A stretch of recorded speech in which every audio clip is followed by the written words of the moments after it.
last week I talked about buying correctly solves a lot of your problems, because if you buy the stock coming out of a really nice base and you buy it exactly right, then you know where your stop point is. You can look at the stock technically, and if it breaks down below that really tight action, then you know where to sell, and you can sell before it gets to 8%. You can keep your losses even smaller than that. Well, so that was the first segment. The second segment is how to sell as the stock is moving up, because there's three ways to sell. Well, first, you sell off your initial buy. Second, you sell into strength, and third, you can sell into weakness. So when I'm looking to sell into strength, there's a few different things I'm considering. First, where has the stock been in the last, really even in the last last few months, the last few years? And if you back up and if you look at a longer term chart on Nucor, weekly, monthly, you go to monthly, you'll see that this stock has actually been in a base. It really this year came out of a base that went all the way back to 2008. So, and you can see that the stock actually also built a long base from 1993 to 2003 before it came out and made a move from, looks like about 15 all the way up to 60. So it had a fourfold move. Now it built another base that's gone on for 14 years, and it's just starting to come out. So to me, I'm just looking at this, that this is something that I might want to hold longer term. And that's the consideration you have to do when you get into any stock. Are you going to trade this stock, or are you going to try to go for a long-term move? This one, I'm trying to go for a longer-term move, because I think this is just the start of a move that is going to last not just 4, 5, 6 months, but could go on for a year and a half or longer. If this infrastructure bill goes through, that's spending that's going to last for 10 years. And so I'm just keep in mind where the stock has been. If the stock has had a big move over the last year and is forming smaller bases, then the move might be near the end and you want to take a quick profit. So that's the first thing to consider. How long has it been in an uptrend? How far has it moved? What kind of move has it had in the past? What is the group doing? The group is number 2 out of 197, so it's one of the stronger groups right now. And then the other thing to consider too is how long has the bull market been going? And we've been now, this market's been going since April of last year, so time is getting a little bit late in this move. So anyway, if you go back down to the Nucor, back down to the daily, I'll show you how I treated this. So Nucor, it really actually broke out at $80 a share. You see a nice little tight base, and this was, 82 back in April or May, and had a really nice run up. And without having to go back to the monthly chart or the weekly chart, you'll see that would be a really nice handle in terms of a big, nice long base. Has a strong move up and starts getting extended. And the one thing, this is something that we haven't mentioned that I think maybe it's been mentioned once. Ed, if you could bring up the stochastic on this Nucor chart. Let's see here. I don't usually. Yeah, and there you go. And then you click there. There we go. Now, stochastics are, a stochastic is really, it shows momentum in a stock, and it can also tell you when a stock gets overbought or oversold. And when it gets above 80, that kind of tells you that the stock has had a good move and it's probably extended. And the way it's calculated is, the premise is that as a stock is moving higher, it should be closing near the highs of the day. But when that starts changing, then the stochastic starts rolling over. And you can see as the stock got up into May, it got the stochastic got up above 80. And then it actually looks like there was sort of a non-confirmation of that high right at and it was on, it looks like at May 14th. The stock hit a new high in price and it reversed. Right, yeah, that next day, right there. Trying to get over there. There we go. And that's what you find in a lot of stocks have had good runs. You look for a reversal. You look for a stock that trades higher and closes lower on the day. You look for a stock that stalls, that maybe has been moving up nicely, and all of a sudden, maybe it doesn't close down, but most of the trading is in the lower, it closes in the lower half of the range for that day. And if you see the stochastics, and you can use this, a lot of people use the stochastics. They use also MACD, they use RSI. There's a lot of different momentum indicators that you can that you can look at to help you get a feel for the stock or when it's overbought or oversold. So that's where if and now with this, I like this long term, but I did take a nice profit because the stock had a 82 to over 100 move. So I think I took about half of it out. Then it tried to go again and it didn't really make it and came down and built a whole new base. And during that period, I think I cut it down to a quarter of a position and was out of favor. The steals were out of favor. This actually went through the 50-day moving average. But what's really kind of interesting is that on that low, as you started getting down into that 80 area, the high 80s, is that the volume, look what the volume was doing. The volume really dried up. And you didn't get average daily volume for a number of weeks. But then also, if Ed, you could draw a line under those stochastics, as the stock was actually making some lows, the stochastics were actually making higher highs, telling you that the selling wasn't as bad as it looked at when it hit 87. So short, kind of showing you some again, the non-confirmation of a low. The stock is making a new low, but the momentum is actually starting to dissipate on the downside. And then it makes a nice turn, breaks out of that low base, low cheat at 98, and has a terrific move up into 128. And at 128, you'll see that it actually, you got a number of days in a row that were strong, but then it stalls right when it hits 128.81. And see, that's, if you're going to take short-term gains, that's what you look for. You look for stalling. And that's what that stock did. And now it's come off a little bit, but it seems to be holding fairly well. And you can see the stochastic also got back above, it hit 80 plus, almost, I guess that would be 90 on that area. So that's that's what you can look for to say, hey, should I take some profits? What kind of move has it had?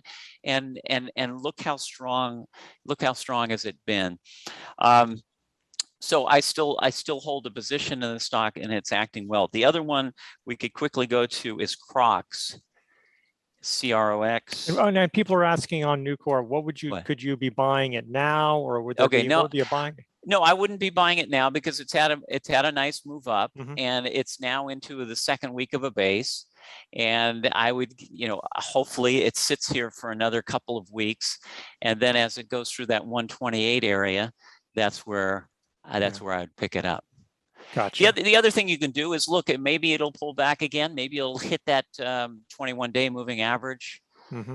And if it's on light volume, then and then it starts turning off from that, that's another area where you can start to take a small position in the stock and then buy more of it as it comes out of that 128 area. So you can always get started smaller and then add to the position. You don't have to do everything. It doesn't have to be 100%. I buy a full position all at once. You can always piece your way into it. So if we go to, real quick, just to make sure, sure. because a lot of people aren't as familiar with the stochastics. So there's two lines that are showing up. So when you're talking about those levels, are you using the slow? There's a fast and a slow. So the thin line is your fast, and then your thicker blue line is your slow, which is basically taking an average, a moving average of your fast. So when you're talking about these stochastic levels, Are you looking at both? Are you just paying attention to the blue? Yeah, I'm looking at both. You can just use one, but the other way people use it is if when the fast line moves through the slower line, that could be a buy signal, right where you've got it, or on the downside, just last week where it went through the blue line, that could be a sell signal. So it's something that a lot of people look at. And it could also just give you a little bit more a piece of the puzzle in terms of what is the momentum of the move slowing down either to the downside or to the upside. And for those questions, like I went to the wrench, and you can find the stochastics right here. So that's where you can find it in MarketSmith. Yeah, and the time frame, I can't recall what the time frame is on MarketSmith, so maybe I'll ask one of the guys what that is. But your time frame does matter. It's kind of like what kind of trader are you? If you're a shorter term trader, the days that you use tend to be shorter. If you're a longer term, it tends to be a little bit longer. So this is actually a longer stochastic than I usually use myself. Yeah, this might be 14 days. So I think so. A lot of people use 14 days, 15 days on RSI and others. So, but now let's go to Crocs. And Crocs, I'm using Crocs because this is a stock that has already had a really nice move. I mean, this stock has gone from, at the beginning of the year, it went from 66. 66, yeah, go to the beginning of the year, January, I've got these dates, January 6th, it moved from 66 to 76, a 15% move up through 114. And you can also, look and see what the stochastic did during that period of time. It went from below 20 or right around 20 and got up to 80. And there, if you're a short-term trader, you could have taken a profit. Since this was the start of the move, you might have wanted to stay with it longer, but a lot of it depends on your time frame. Are you a shorter-term trader, or or do you want to buy and hold? So you wouldn't listen to this as much, but you could trade around a core position. Let's say you buy 1,000 shares and it makes a 10-point move, it gets to 78. Well, take 500 off or take 250 off and let the rest ride. And then the stock makes a nice long sideways base. And then you could have gotten again. The other thing you can do too is I like to see how far is that stock away from its 50-day moving average. And if you right click on that 78, 68 area, you'll see it says SMA 50 up 25%. It's 25% away from the 50-day moving average, which is good to know, because then on subsequent moves, when it gets above 20, that gives you another clue to say, hey, this thing has had a great move. Usually it stalls out at 20 to 25%, and maybe I take some then. So if you can go to the next move, it made another move on 422. And if you purchase this now, now this using hindsight, and we're all geniuses when we're using hindsight, but this was right before earnings, and maybe you wouldn't have bought it before earnings. But if you bought it at 80 and then held until 510, where the stock reversed on May 10th, right? Yeah, right. I know. There we go. Right there, you got it. And that was the biggest volume on the downside that the stock had traded for the last number of weeks. And where was it? It was 24% above the 50-day moving average. Where was the stochastic? The stochastic was now above 80. So you've got a few different tools that you can use to tell you, hey, it's probably about as far as it's going to go. Maybe I should take some profits there. Let me show you one more move. And again, it was like a genius right before the earnings. If you had bought it, that would be on 721. And the stock, yes, you see the stock coming out of a base, then it got earnings and it popped, and you could have taken it on those earnings, or you could have kept on holding because the stock really didn't do anything wrong all the way until 817, where the stock had a bad day down. But you can see where they look at the stochastics. The stochastics were strong all the way, and it finally broke it. Yeah, right there.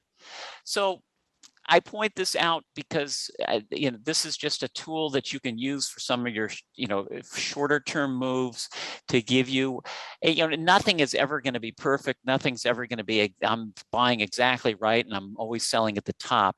Even if you give up a little bit off the top, you're doing a great job. So that gives you a way to sell into strength. But keep in mind where the stock has been over the last number of months or even the last couple of years to give you a decision to how much you want to take short term or how much you want to keep for the longer term. Now, if Croc sets up again here and builds a really short base of 3 or 4 weeks, because it's had a big move so far this year, I would probably take if it has another 15 or 20% run, I'll probably take it, because you have to start saying this thing is up from 50 and now it's almost at 150. It's probably getting late in the move for this stock. Yeah.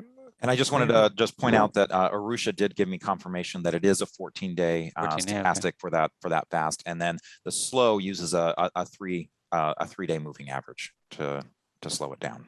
Okay, and then this is something I would study. I would look at a lot of examples to give you a feel for how that stochastic works and how it could be used in your short or intermediate term trading. There's some people, and this could be, David or anybody else, but like some people are asking about, how do you sell, like, on your tax basis, first in, first out, or last in, first out? How do you? I always said it last in, first out, and most of my gains are, almost 90% of them are short-term capital gains. Bill always said you never worry about taxes. Because if you start worrying about taxes, you should never make your decision based on taxes. You should be making your decision based on how the stock is acting and what the stock is doing. Yes, if you're getting close, if you've held it for 9 months, well, maybe you can start, writing some calls against the position, doing some things like that. But to me, I've seen too many people lose all their gains because they're concerned about the taxes. And then they don't have a tax problem to worry about. Right. Yes. Problem solved. So to David's point about the stochastic, again, if this is something that is new to you, maybe play around with it, because that stochastic, if you do the change date feature in MarketSmith, that stochastic will be on there. So you can use that and kind of get a sense with some of these. Go back in the past, look at what it looked like at the time of some of these tops. And again, that'll get you familiar with it. And, a lot of people might be asking, well, this sounds like an interesting tool. Why was it something that, Bill never talked about? Or sometimes he actually disparaged, MACDs and stochastics. And you just have to remember that Bill was going for those longer moves. And in a way, I think, the stochastic is kind of calculating a little bit of, where is the stock price in relation to that 14-day window kind of, and where's the momentum? And, Bill, rather than using a derivative indicator, he just liked using the price itself, the price and volume. He said it's always coming back down to the price and volume. And, some people, if you put too many indicators on, you can get yourself confused. You can get signals that are, my stochastic is telling me something that's bullish, and my MACD is telling me something that's bearish, and my RSI is telling me something different. And then you're like, I don't know what to do. So, so be careful of adding too many indicators, but sometimes it's nice to have a little extra tool in your toolbox to give you a sense of where the stock is at right now. Yeah, and Bill really, this MarketSmith is designed behind his whole philosophy, and that's why he really didn't put in. He said this is really all you need, and especially if you're a longer term holder, then this will just create a lot of noise, and you shouldn't be looking at it. But if you want to get short term, if you want to take short-term trades and take partial profits, this could help. And I'm sorry we only have, we can only go through this for 15 minutes, but sometimes I've taught classes on selling that go for hours and hours, and so it's really just kind of an overview. But there's a lot of great information on MarketSmith that can help you with this. Well, I I sort of think think- your one of your beginning statements is very important. You have to kind of figure out what's your goal. What kind of trader are you? Are you a Yeah. long-term, or, you know, because again, if you don't have that, I guess that sense of who you are first, you know, then it's very easy to be making decisions based on the whim of what's happening in the stock at any given moment. Right.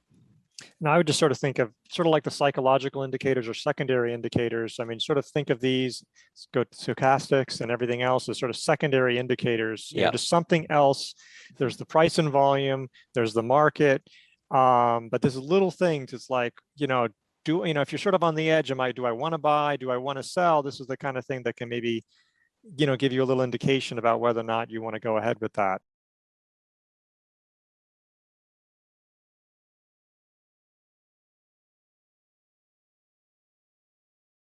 Hey everyone, thanks so much for watching Investors Business Daily on YouTube. If you want to watch more videos, make sure you hit that subscribe button so you don't miss a thing.